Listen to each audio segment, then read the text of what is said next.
on a new season of Schiffbauer Over Rocks.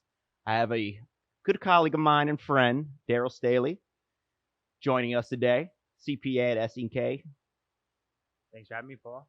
No, it's an absolute pleasure. This is big. This is the first one, right? Yeah, the first one of the new season. We got a bar this time. We had to raise it. That's the one awful dad joke you're gonna get. Cheers. But cheers. Thank you for being here.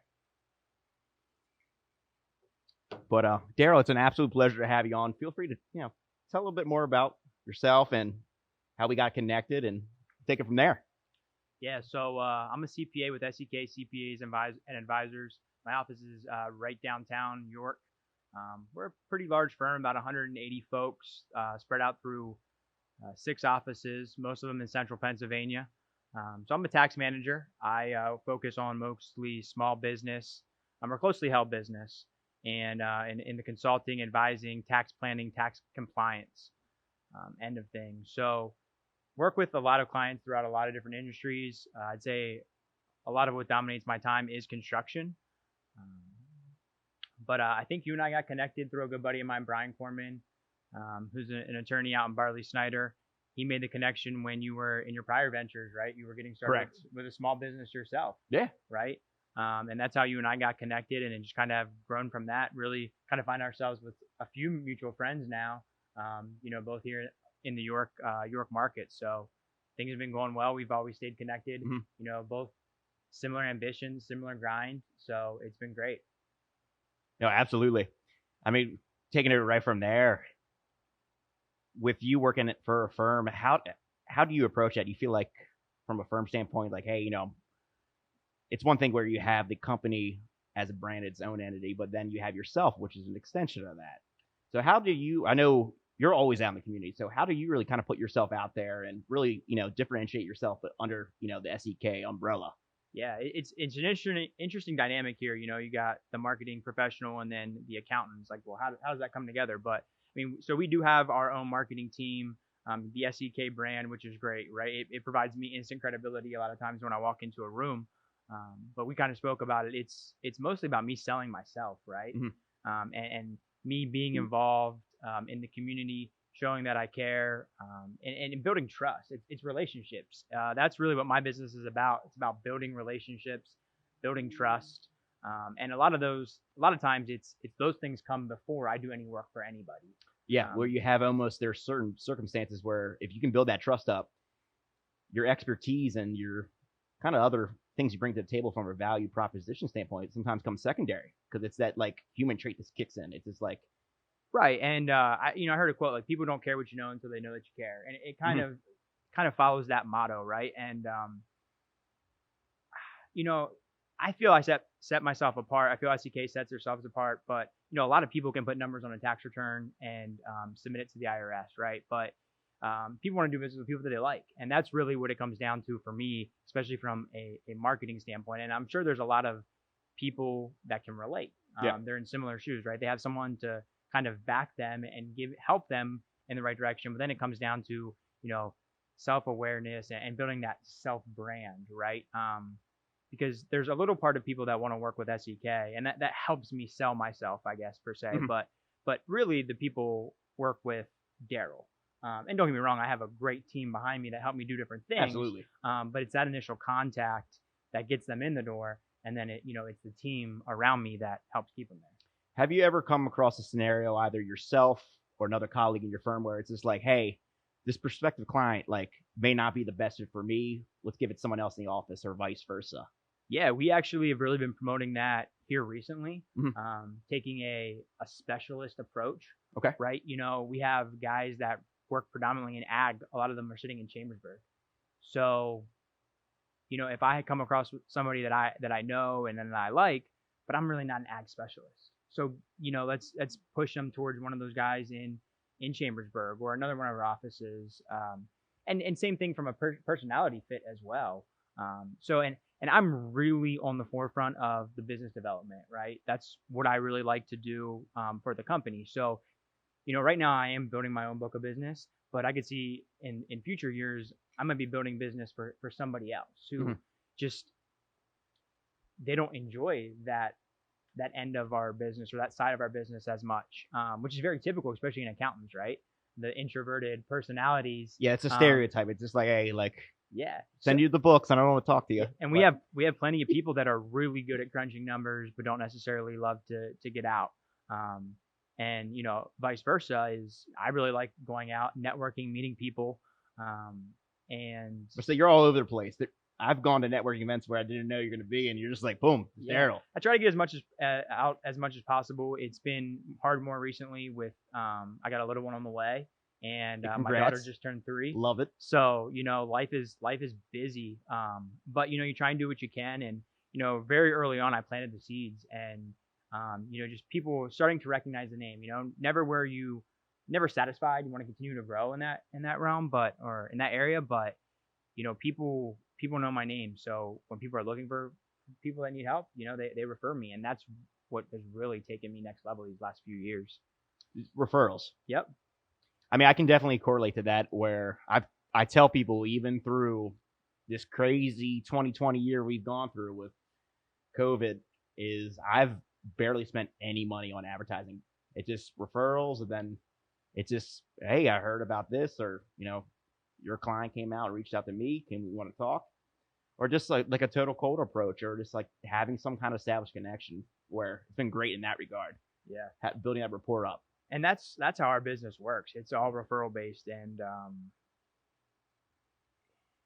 sometimes we probably don't do a good enough job of asking our clients that we know are really happy for referrals. But usually it pops up, and we have opportunities, and I always tell people, and this is probably a good approach for folks to have, is I don't need to be first on the list, or I just need to be first on the list. So when you have an issue with your current accountant, you give me a call, because outside of businesses in like the startup phase, a lot of really good clients are existing businesses that they likely have a relationship. So for me, I want to be first in line. So when something happens that goes wrong, you pick up the phone and call Daryl. Or we talk about it a lot in our world. I'm sure you talk about it a lot in yours. Is we're kind of maybe on the back end of it, but like the baby boomers and the transitions of businesses from one owner to a new owner. And it's like, well, how do I get in touch with the new owner?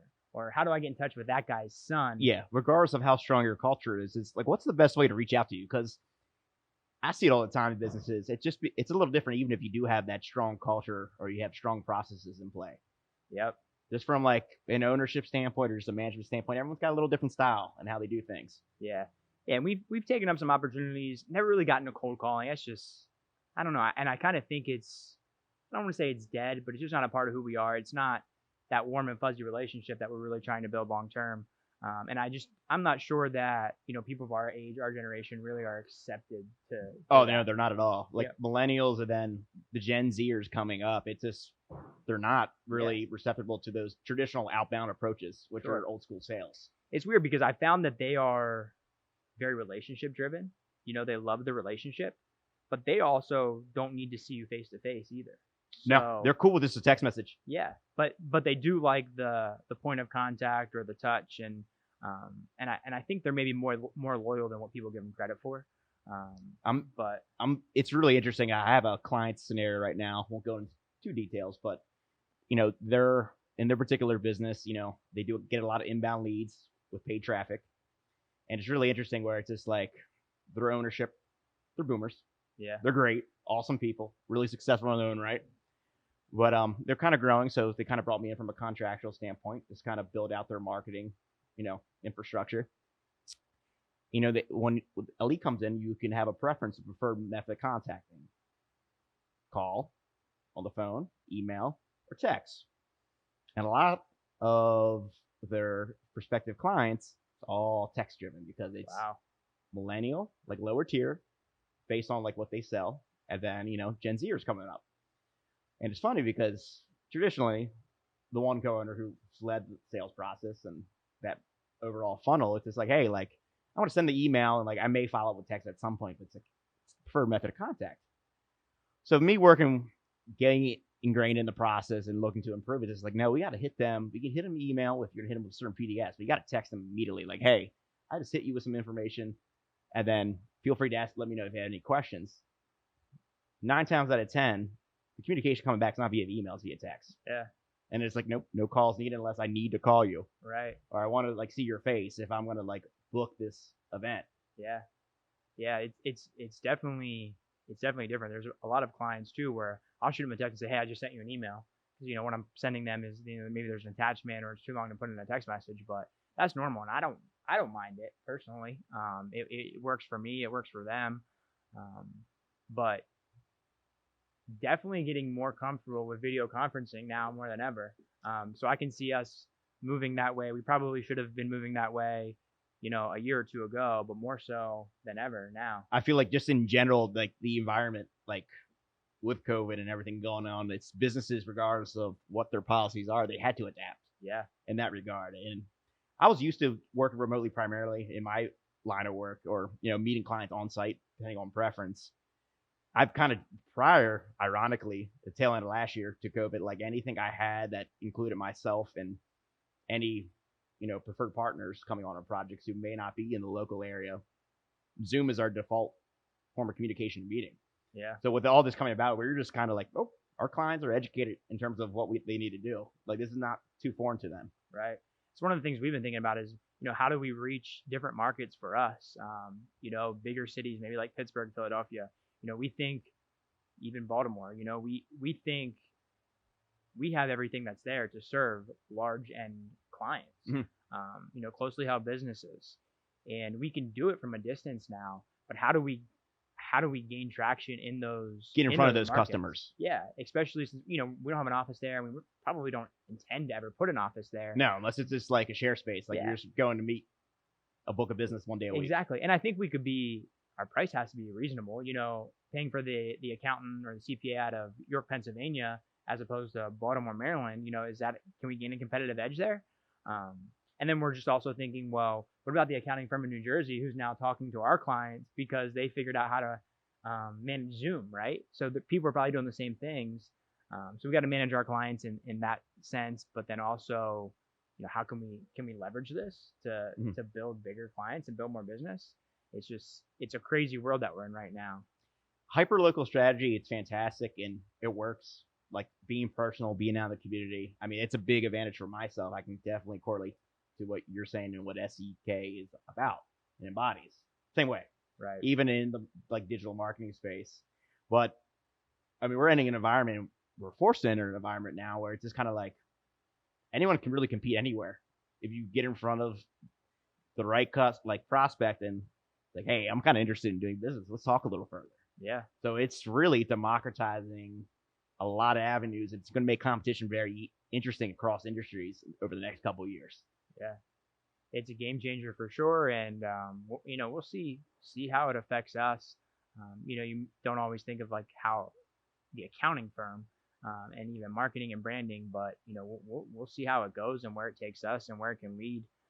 We have plenty of opportunities here in York, but if we want to continue expanding and grow our footprint, which is ultimately what we want to do, but we'll see what opportunities arise. Yeah, you're gonna hit some kind of proverbial ceiling at some point. Yeah. Even with a hyper local strategy, it's just where do we go to expand that book of business with our current clientele and reaching out to people maybe outside the market. Exactly. So it's always interesting in that regard. But in terms of we're talking about getting in front of people, I know you're big on getting out. How do you kind of really network and position yourself if you're going to a networking event? And networking events, we'll get into it. They range all across the spectrum, especially depends on who's actually arranging them. Yeah. So, I mean, I'm actually the chair for our YP group, Young Professionals for the firm. And so I talk a lot about this to the younger folks in our firm about business development. Mm-hmm. And the way, our grandfather networked isn't the same way that we're going to network. It's just different, right? I don't think our age group has the same desire to go to chamber events. No, you not at all. Find opportunities. No offense, chambers out there. Exactly, but it's just different, right? So we want to find new opportunities, and we've done some things. You've attended, like we have a young professionals mixer. We had it for our first 2 years, very basic. It's really cool. I like the free drink tokens. Gotta love it, right? I had a good night that night. Free drinks and food, people will come, is what we found out. So, we do those things, but, we want to try and evolve it and grow. And, we've thought about different things of, how can we do that to make it fun and Mhm. light and airy? And so it's evolving that networking, right? And it's still networking at its core, but how do you get a group of people together where they're comfortable, they're open, and they're free, and you're learning about you, like, right? I want people to learn about Daryl. I want people to know about my wife and my kids, and what I do for fun.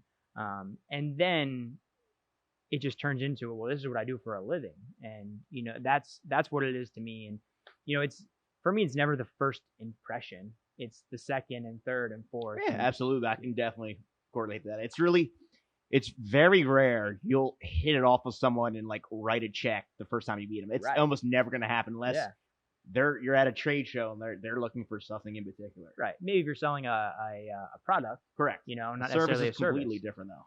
But yeah, so it's just staying on people's radars, right? And following up with people. And we've had a good opportunity, with the tax law changes and some new stuff changing in the world of audit. Just it gives us opportunities. It gives us content to push out to people, right? And you just show you're an expert by doing that. I mean, right?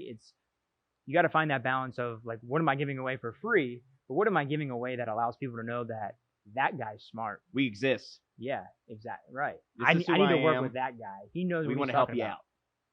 Yeah, exactly. So I've done I'm in the referral group, and I love it. Very good people. But other than that, it's just trying to find people that I can find things in common with. And then developing their relationships and staying on their radar. And it sounds simple, but like I'm a big fan of just putting reminders in my calendar. Like I live by the calendar. I do And too. I don't want to think it's inhumane to do that, but hey, follow up with such and such, and just see how they're doing.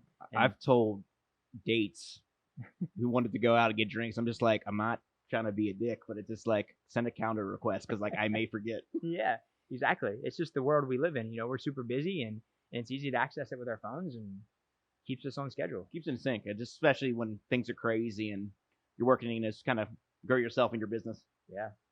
Yeah. So networking for me is just putting yourself out there. And I will get it. When I walk into a room of people I don't know, I'm uncomfortable as well. Like you're like, well, that guy's an accountant, right? Like he turns into that introvert. But once you start to meet people and you kind of figure it out, and then you really feel comfortable once you have one or two success stories, is like connecting people, right? Oh, it's the best thing in the world. Or asking people to connect you. I mean, I found out how easy it is to connect people. If I know what you're looking for, I feel comfortable after, I've met somebody and developed a relationship for him. Well, hey, Paul's a good guy, and, John's a good guy. You guys should meet, right? He's right down your alley. That's exactly what kind of business you're looking for. Let's get them in front of each other. And 9 times out of 10, good people are happy to meet other good people. Absolutely. It's just at least let's have an intro. I mean, with just last night on Mason-Dixon Business Connection, the Facebook group. Awesome group. We got going. Thank you. Yeah. Appreciate that. Yeah. There's a lot more I want to do with it. I mean, we're just tipping the iceberg. It's been a busy year. Been a good start though. What, less than a year for sure. Yeah. Started off literally Jan 1st. Yeah. So it's all virtual right now, but we're going to be looking to do some physical events here as things open up. But client of mine, he asked, hey, does anyone know like a great business attorney who can do this? And I said, Brian Corman. And then I talked to him today just on some related client work. I'm like, you talked to Brian? He's like, yeah, he's awesome. I'm like, you're going to be in good hands. He's like, oh, great. That's good to hear. Yeah. Simple as that. I'm like, that was easy for me. Yeah. People appreciate that more than you would ever know. And that's part of it for me too, is just building a network of people that I can trust. So I can say, my prized client, I can say, hey, go see this individual. And that means more to them Makes you look good. Yeah. It means more to them probably than me completing their tax return. You know what I mean? So it's just great stuff, and just becoming a connector of people. And certainly you want to have like your center of influences, your core group of professionals, but the more people and it's just the better you can help. Yeah, I mean that's business dev in a nutshell. But I really tell people, to me, that's the emphasis of marketing. It's just you have all these strategies and ways to implement it, but at the end of the day, what is marketing? You're connecting your product and service and or yourself to other individuals. So if you can be that ultimate like connector in the community, to me, that's the most wholesome form of marketing possible. Yeah. It's fun, right? Like, I mean, maybe not Definitely fun to everybody. It's fun to me. Like, Yeah. You just gained a client. I didn't even know I did that, right? Or, No. you just you just made a huge win, and oh, cool, I just had fun. You know what I mean? Yeah. So You helped them out. It's just like, hey, like, yeah, and I get that's me. That's not every other individual, especially every other individual who is like selling themselves or kind of selling their own brand or developing their own brand. Um, so but even I like step outside of my comfort zone in some of those aspects. And if you want to grow and you want to develop business and you want to sell yourself, you have to, right? And it's get comfortable being uncomfortable. So you kind of got to take that step. 1,000% have to. Got to take that step every once in a while. And so it's easy, kind of easy for me to say because I'm a people person. I like it, and a few drinks in me, I talk to anybody, right? I tell people, you know what my favorite spot is to network in person? Like if you're going to an event. By the bar. Yeah, get posted up by the bar, everyone's guards down. Yeah, exactly. What's going on? Well, and if you walk in there and you don't know anybody, it's like, well, they gave me this drink ticket or, whatever, I'm going to go have a drink. Mm-hmm. And, maybe help ease me up, loosen me up, and just go from there. You need it. I mean, even me, I'm a big go-getter getting out there, but it's just like sometimes you go into an event, it's just like, I don't know anybody. Yeah, exactly. Exactly. What are we going to do? Oh, just get to meet people, connect. Because you never know. And I think it's important. I mean, you want to be fluid, but, I've heard of, looking who's going to attend the event. See if there's someone specifically there you want to chat with and talk to. And take advantage of it. You have that opportunity. So if you can, and most people are receptive to you just introducing yourself, saying, hey, and you know what, if you say, hi, I'm such and such from SEK, and I know a little bit about ABC company, they're gonna be like, wow, okay, let's go. Like this person did his homework, right? Yeah, what's up? Yeah, let's talk. Yeah. What else do you know? Exactly. Do a little bit of homework, and that kind of can set you apart as well. And at the end of the day, you move on, grab a card, follow up with them. Yeah, see if it's fit or not. Exactly. It's like speed dating. That's what really those kind of networking events are. Yeah, exactly. I've been married a long time now, so I don't know much about that. But that's the way I view it. It's just like, hey, well, we're going to talk and get a coffee, and we're going to get married, and we're going to sign a contract, or what? Yeah, what do we want to do here? What do we want to do? From a client standpoint, it's always funny in that regard. Talking a lot about networking. In terms of this, I know you said yourself and SEK is really referral-based driven. In terms of approaching, I know you say you work with a lot of different industries. How do you approach those industries when it does vary? And then how do you approach those different generations from like a positioning standpoint, like marketing yourself, positioning yourself? Yeah, it's interesting. I will, SEK puts the social media content out there. I'll share it, and you would be surprised about how many really solid referrals I've gotten. No, go ahead. How many really solid referrals I've gotten just through like sharing social media ads or social media posts from SEK. And the key is, I'm not overblown. Like I don't have Daryl Staley CPA sitting on my Facebook or on my Instagram.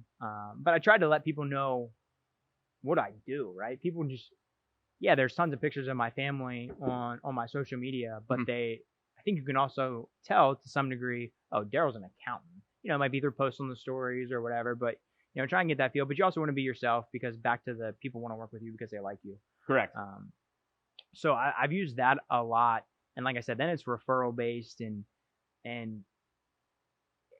guess kind of having the ability to adapt and just know who you're talking to, right? Are you talking to the 60-year-old business owner, or you're talking to like the 25-year-old aspiring entrepreneur, and just being able to relate to people, right? How do you be yourself but still tailor that conversation where it might resonate with them? Yeah, and I think just knowing that and just understanding your clients. Not that I have a little black book and I write down everything about all the intricacies about each person, but I know this person appreciates a phone call. I know this person works best with the text. What motivates those people? That's just a lot about how like the world is, right? Like what triggers people, what gets people going. And what are their pain points for me? What makes that person, what makes that person unhappy? Little blooper.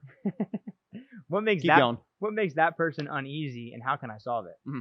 So, that's what it comes down to. And again, like the generation before us is much different than the generation behind us. And you gotta be different. You gotta be true to who you are, but you gotta be different. it's really interesting. If this outside, we touched on communication styles and how generations vary. I think it's a be yourself authenticity thing, regardless of. It's funny. I find boomers think that's totally cliche, but then when you talk to more lower tier millennials and your Gen Zers, that's everything. It's like, what do you stand for? Not even just being yourself. What do you stand for? Right. That's becoming more and more important from a branding standpoint. Is with what you do daily, what does your company believe in? What do you believe in? Not getting too much in your personal life, but like just some general like views. If I'm going to buy into like what you all do, Right. so I think that's becoming a more of a sliding scale. It's just like less about authenticity with your boomers, and it's more no. I need to buy into who you are if I'm going to work with you long term. If I'm going to trust you, Right. there's always a degree of that, but I feel like with younger generations, it's even more important from a value standpoint. Yeah. And most of my marketing is probably, I mean, shouldn't say specific marketing, but we're tailoring a lot of our efforts towards people my age and probably older, right? Mhm. Those are the business owners. Those are the people making decisions.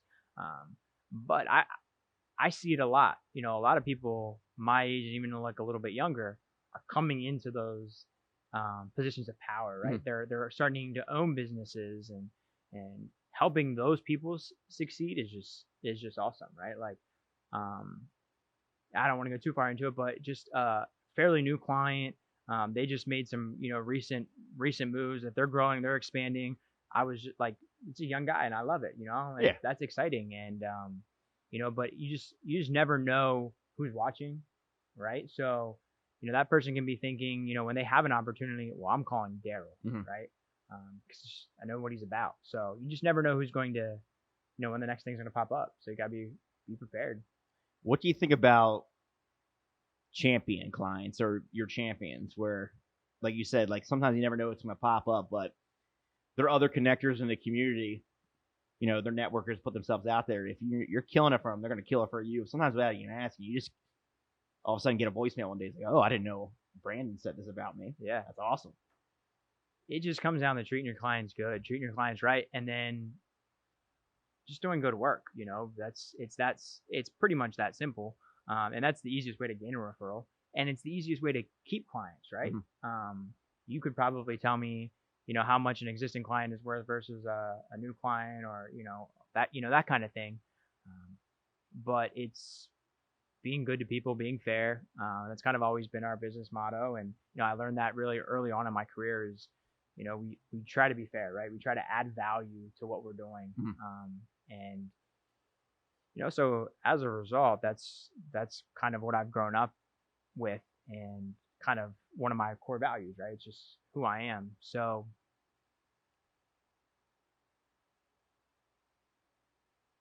it's the people that you enjoy working with, right? It's how can I help you? Are you growing? Do you have the same drive as that I do? Those are the people that I really enjoy working with, and helping them to make their decisions, right? Because you have folks that are really good at what they do, but they need a little bit of help on the back end, right? So, and ironically too, the fact that you value fairness, that's all about accounting. Right? Make sure everything's clean on the books. Yeah, exactly. In terms of seeking out new clients, do you always look more towards what's the best company fit, or is it a mix between what's the best company fit and what's a fit with you? Yeah, so it's interesting. So like early on in my career, it's a double-edged sword. It was like total shotgun approach. I was accepting everything, right? Let's do it. I mean, I've been there. Yeah, they were like, I can pay you $300. I was like, okay, cool. So let's go. Like, and let's get it done real quick. And I'd find out that we should have charged them $600, and we lost our ass on it. But it helped me grow. It helped me develop. And now as I have a more mature book of business, definitely not where I'm at. I can be a little bit more selective, which is awesome when you have that preference. Yeah, especially when you're providing a service of value. And that's what I tell the young folks is, you're able to take control of your career once you get into that marketing end of it, because I can pick and choose a little bit. We want to help everybody, but realistically we can't. No. So I can pick the clients that I enjoy working with. And everyone has bad clients, right? People that don't pay on time or don't value what you do. And the day you sign a client is the day you lose a client. I mean, in retrospect, because the highs there. It's just kind of like you start dating. You got the honeymoon phase. 100%. I hate to say True. it, but like the dynamics are very similar. But then it's expectations. You got to keep them up. You got to communicate. Yeah, and that's the difficult part, right? Is the honeymoon phase. Like you said, I mean, that's a good way to put it. Is guaranteed you're the best service provider for those first, X number of months. How do you maintain that? Things change, and it's outside business. It's just like they got other stuff going on other than accounting or other than finance and marketing. Sure. So You just got to find different ways to stay in front of them. No, that's the key, honestly. Yeah. So it's just always being there for them. I know what you shared with me before about yourself and SEK, it's the same way I've kind of modeled my business and overall agencies, the fact that it's being an extension of that particular client's business, depending on, the level of specialization. Yeah, we've kind of this outsourced CFO role, right? Really cool. So we've been trying to do some of that, and it's great for us. It's great for the client. I think it's a win-win, and it's really fun for me, as well. And growing up, I wanted to be a business owner. Why? I'm not sure. Probably because my friend's dad was a business owner, and okay, he had a big house, right? Hey. So I was like, what's wrong with that? This is cool. This is what I want to do. I want to live in a big house. I want to be a business owner. What a Range Rover. Yeah. Now I get to do that for many businesses. I get to help them pursue their dreams. So that's what I really enjoy. But yeah, so like that's kind of where we're at. That's what we're trying to help people with, and be an extension of them. Like they can look at us as we're almost employed by them in a sense. In a way, yeah. Yeah. It's interesting how those dynamics work from an outside provider standpoint. Speaking of which, I mean, we're talking a lot about marketing, networking. What are you excited with? I know the tax season's kind of coming to an end. It kind of got amended with everything kind of going on. Yeah. But what's coming up in business and life that's just exciting you? Yeah. So, I mean, life is awesome right now. I couldn't be more blessed. Right. Like wife, beautiful daughter, little baby boy on the way. So like life is good. Just bought a new house. Man, yeah, I mean, let's like go. I'm on cloud 9 right now. Personally. And professionally, things are really good, right? We just had the tax season got pushed back to July 15th because of COVID. We got through that hurdle. And now we're moving into our summer months, which summer in the life of an accountant is pretty good. I bust my tail January through April 15th. This year they got pushed, extended a little bit longer, but summer in accountant is good. And for me, it's trying to build those relationships. This is usually relationship building time. Got you. Okay. And it's good, right? It's golf, it's drinks, it's lunches, it's dinners. It's like all the fun things that we get to do as part of our job. Nothing super crazy on the horizon, continuing to try and grow the York office. So the York office opened up in 2016. I was a big part of that. I just want to continue to grow that York office. That's kind of my baby. Continue to grow and develop in the sense of helping others grow and develop within the firm, continuing to build that book of business, and you're setting up the York office for long-term success, setting up SEK for long-term success.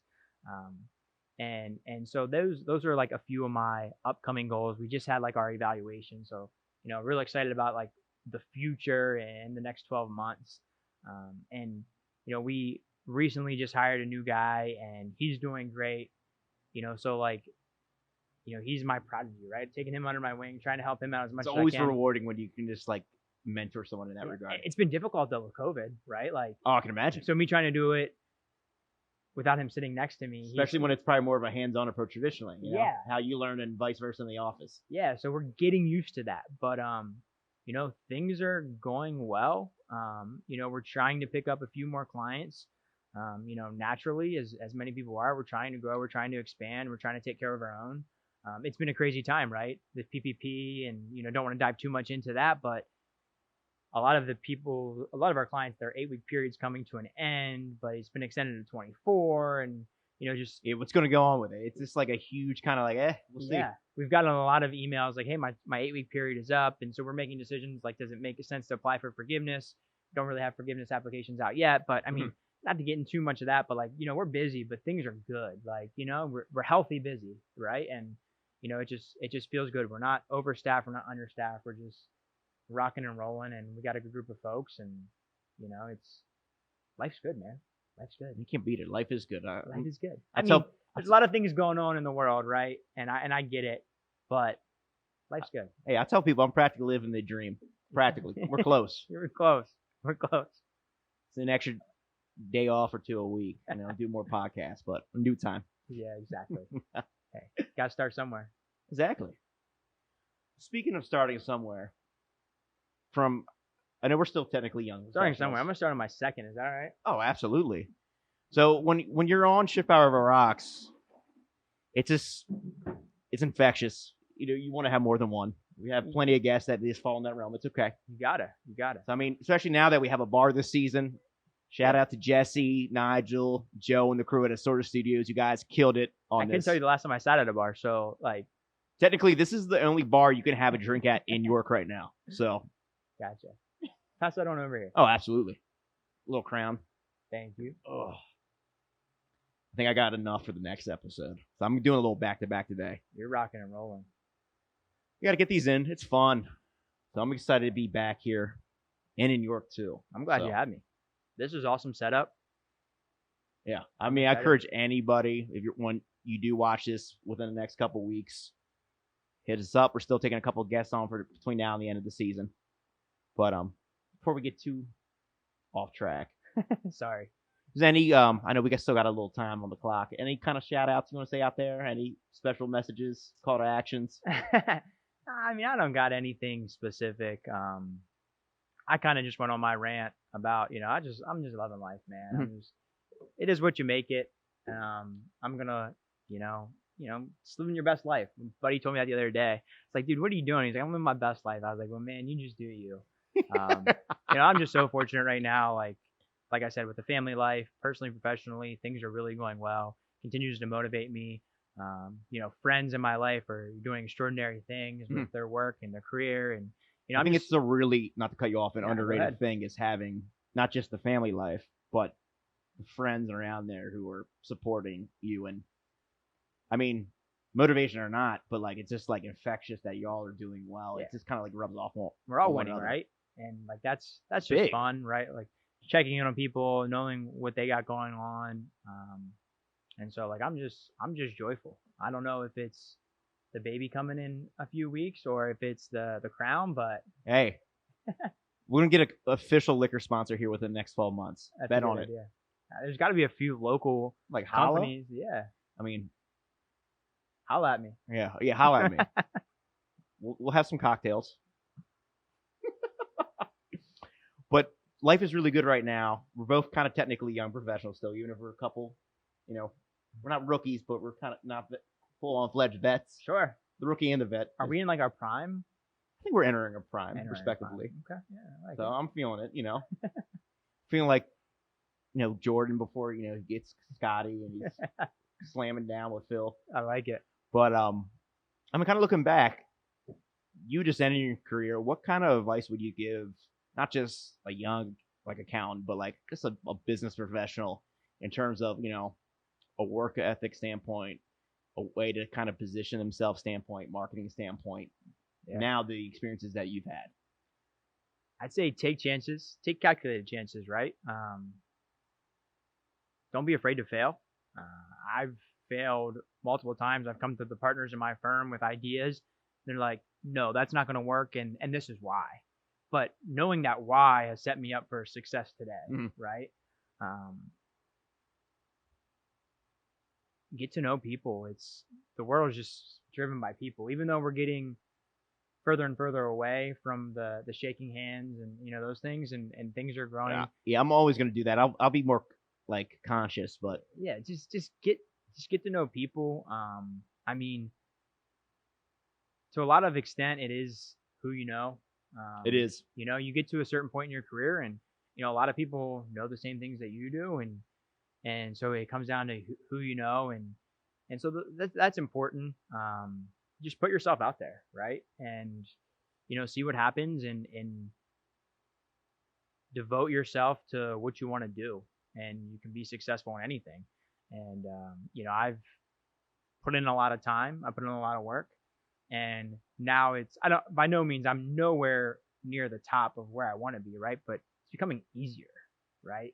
And it does, which is, it's funny. It's just it is getting a little easier. I'm getting a little better at what I'm doing, but it's just kind of like, got to keep that in mind. It's like, okay, but like we can do a little more, push a little more. Yeah. And one of the things that I was told early on is, like you do a lot now and you're underpaid for it. So in 15, 20 years, you can do a little and you're overpaid for it. And it's just the process of how it works. And so, you just kind of put in your time and, make sure you're appreciated in what you do, but, and commit to it and it'll be good. Cheers to that. Cheers.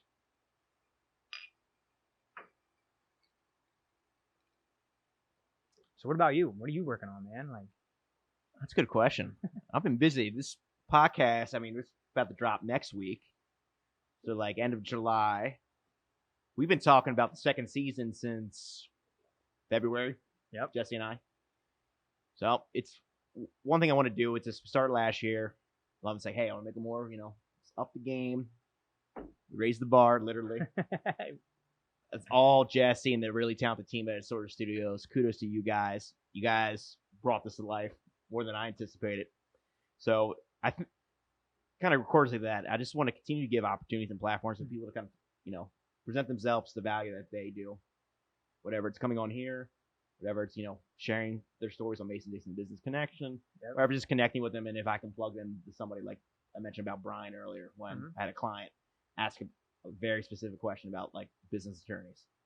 So that's one thing is me. It's just like providing value in that way. But alternatively too, it's just, expanding the book of business and honestly just overall growing and being able to help as many people as I can within reason. So that way I'm not stretching myself out too thin. Yeah, sure. Yeah, I tend to do that, but you want to help everybody, right?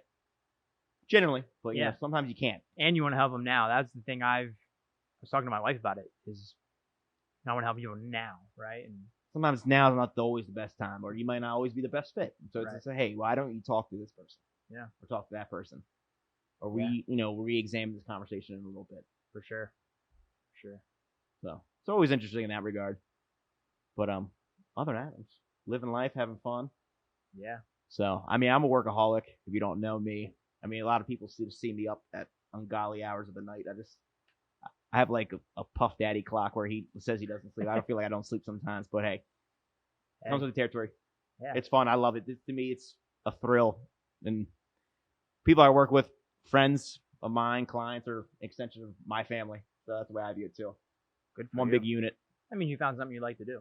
And that's the other key is to find something you enjoy, right? I don't know that's entirely true, but if you find something you like to do, you never work a day in your life. Some days you work. Yeah, some days you work. This morning I worked with some of the clutter I had. You grind it out for sure some days. But, you got to find something you're passionate about for sure, and then you'll rise to the top. Yeah, it makes it easier. Exactly. It's a lot funner that way. I encourage anyone to kind of approach that conversation, or not conversation, approach that situation that way. So, we're here. We got a little more time. What do you want to talk about? That's a good question. I'm at a loss for words. It's been a while since I've been on the mic, so bear with me. That's a good question. I'm really enjoying this setup right now. It's an awesome setup. I'm thoroughly impressed. You got all the drinks you can imagine on the back wall. The bar, you said you raised the bar. But maybe a question. I'm gonna try and get some free advice out of you. Go. Right? I normally don't do that. But so I'm just like the homie hookups are limited these days, but I got you. I'm just asking, like, what does a person trying to build a self brand, like, what are the things you can do? Like, what would you advise me to do to take the next step? Thinking as a business, so think about the resources that SEK provides for you. So from a sales and marketing standpoint, optimize them as much as possible. And you feel like perhaps, hey, like, I'm not sure what I can do with this, and you guys have it available to me. Ask those questions. Either you or those out there. It's just majority of companies and businesses, they do have sales and marketing resources available to you. At times, I feel like in companies, they don't necessarily take advantage of all the resources they do have with their staff. So to me, that's the first step because that's the most efficient. You do an audit, what you got, take it from there. And then the next step is kind of auditing. You say, okay, I have XYZ internally. I'm already doing this. What do I need to do to really reach my goals? So, okay, I have these resources available to me. What do I need to do outside of that? So it's, do I have to spend more time, networking? Do maybe I have to spend a little bit of my own money to get myself a little further out there and presenting those questions to yourself. Right. And deciding what am I going to implement, and outside your company's marketing strategy, developing your kind of own marketing strategy that's tailored and kind of is parallel with that. So that's a big thing. Yeah. Because I'm sure there's a lot of people out there like me. I mean, financial advisors, realtors, accountants, kind of in the similar, especially financial like representatives. They have insurance agents, right? Yeah, they have the regulations make things really tough to do independently, but there's still things you can do. I mean, I've worked with them in the past. There's things you can do that's outside the scope of the company's, the company resources that might be provided to you. But with that, of course, you got to go through those hoops. Sure, yeah. Go through compliance and all that. But if there's still a way, and you can do it and get it done, it's going through compliance and all those hurdles. Yeah. So, but it's really the end of the day. It's just like outside your company's intended customers, within reason. How can I get the people I really want to work with? Like, what do I have to do? Might do a little differently that I might have to invest outside the scope of my company, right? And or recommend to the higher ups. Like, hey, I'm seeing a trend. There's other CPAs in the firm seeing a trend. Like, we need to focus more on, paid ads to get in front of people in Baltimore and Pittsburgh. Yeah. How are we going to do that? Well, there's regulations involved in doing that, but like, let's put some time and energy in doing so, because from an acquisition standpoint, it's be way more cost effective long term than necessarily relying on referrals, which is very long term driven. It's great once you got that ball rolling, but it's a long term strategy for sure in play.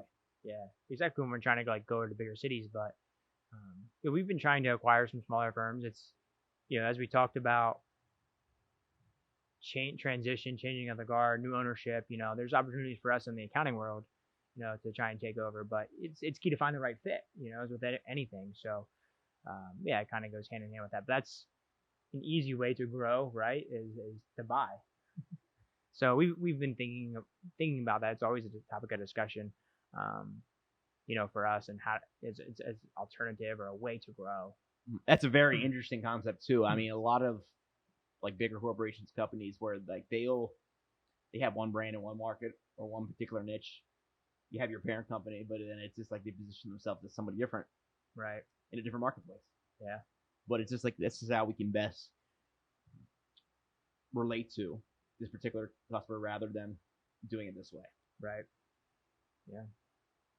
So what are you seeing in like locally, York? Like York's with everything going on, you're staying busy. I kind of spoke to you before we jumped on. A lot of people I think would say, well, marketing's got to go, right? That's the worst thing you can do. Absolutely worst thing you do. You need to double down your marketing, COVID or not. It doesn't matter if there's any time where you feel like you are necessarily in peril or in jeopardy. If you do have a little cash flow or expenditure that you can expend, put it in the marketing rather than taking it back. Double down on what you know and get in front of the people you need to get in front of. Let's actually make it make sense. With that being said, is look at what your competitors are doing. The majority of them are likely going to be retracting back on their ad spend right now. Understandably, like there's operation costs go up. There's a lot of variables in play. But how are you going to generate more revenue? Especially if like you're tapping out your current like customer base, who's that core focus. You got to acquire new customers, point blank. Right. And if you don't do that, you're at risk of a failure at that point. Yeah. It's a crazy time, but it's an opportune time, right? Like, it's a huge opportune time. Yeah. So it's just, that's the last thing you should scale back on. Yeah. It's marketing, quite frankly. It's honestly scaling back on other areas of your overall business prior to marketing, because of course, ultimately sales close a deal, but like marketing gets those prospects in front of your sales team. Yeah, sure. Whoever those, decision maker might be the same person who's marketing, may not be, depending on the complexity of your organization, but you cannot play defense. I mean, at this point, current climate we're in, defense is over. It's time to get back on offense. And the companies who would succeed through this kind of climate are the ones already back on offense and getting back on offense. The ones playing defense, they're either going to stagnate or they're not going to be a player here 10 years from now. Right. Yeah. So that's a real biggie. I know there's a lot of external factors that might factor into that, but in general, opportune time, unopportune time. Look at your marketing dollars and look how you're tracking it and spending it. If you can't necessarily spend or track where you're spending your marketing dollars, that's a huge red flag at that point. So that's the first thing I would look at if you're at a time right now is what can I track from like a return on investment standpoint. I'm doing really well on like let's say Google, like pay per click ads. Great, Yeah. double down on that. Awesome. It's working. You can track it. Double down on it. If there's an area where it's like, we've done print advertising on billboards for years. We're still doing it right now. We don't know if it's returning into business. That's what you should cut back and you put into other areas that you actually can track. Yeah. But seems obvious. Yeah. Well, I mean, but it's not. I get it. It's not. Just because when you have complexities or organizations, it's like, hey, we've always done things this way. Sure. Yeah. And there's a way to track things even like billboards when you go the digital route. Mm-hmm. But it's setting up those, ways of measurement where you can actually see like, okay, we got X, Y, Z from this particular marketing initiative. So that's why I would advise to anybody in any kind of uncertain climate, COVID or not, looking back on it. Yeah. Be interesting to see where we are in a year, 2 years from now as just a result of all of this, right? Like, some businesses are going to get really ahead and some are not going to be here. Yeah, exactly. I hate to say it. So, we'll see in due time, but I wish the best for everybody. But, we're in an environment right now where things are getting really, like, shaken up. So, right or wrong, I know some businesses, you're getting to the point where it doesn't matter how much cash flow, how much security you have. It's just like you're getting affected at this point. So, it's just like, how can they stay afloat? Absolutely. We'll see. It's a good time. I think it's a good time. I think it's a very opportune time. Exactly. So, not to take that out of context, but. Yeah, exactly. Where there's always opportunity in everything, and you just got to find it. And that's kind of what I would advise people is it's an opportunity, like you said, double down, right? Get aggressive. Let's make moves. And yeah, double down on what works and what you can measure. Where you actually know, hey, I'm bringing X, Y, Z in when I spend A, B, C. Otherwise, it's just like, why are you spending the money? Yeah. General brand awareness. What is that? If you can't quantify that, pull back right now and put it on something that you actually can track and measure. Right. And if you can't, feel free to contact Schiffbauer Consulting Group. Shameless plug. But on that note, Daryl, anything you want to wrap up on as we're closing out here today? I appreciate you having me. I had a blast. In my time working with you, I found very quickly that you are an extremely educated individual. You know exactly what you're talking about. Love that you've had me on here. This was fun. We'll do it again. I'm maybe we'll have to have a power hour panel. You, Brian, and a couple other. That'd be a lot of fun. I've been thinking about that. Like we had a nice crop of guests on the first season, but after somewhat of the second season, have a little like a live stream or like special event with like multiple guests. Yeah, it might get ugly. It could get very ugly. Yeah, we might need another bottle of Crown. Yeah, but no, it would be fun. And what I said earlier, like you enjoy working with people that you like. Oh, absolutely. You're a good guy, great guy. Appreciate you having me on, giving me the opportunity. It's been real fun. Absolutely, Daryl. We'll do it again soon. But on that note, Schiffbauer Over Rocks, we're back, streaming on all major platforms. Check us out, like, comment, share, and we're signing off.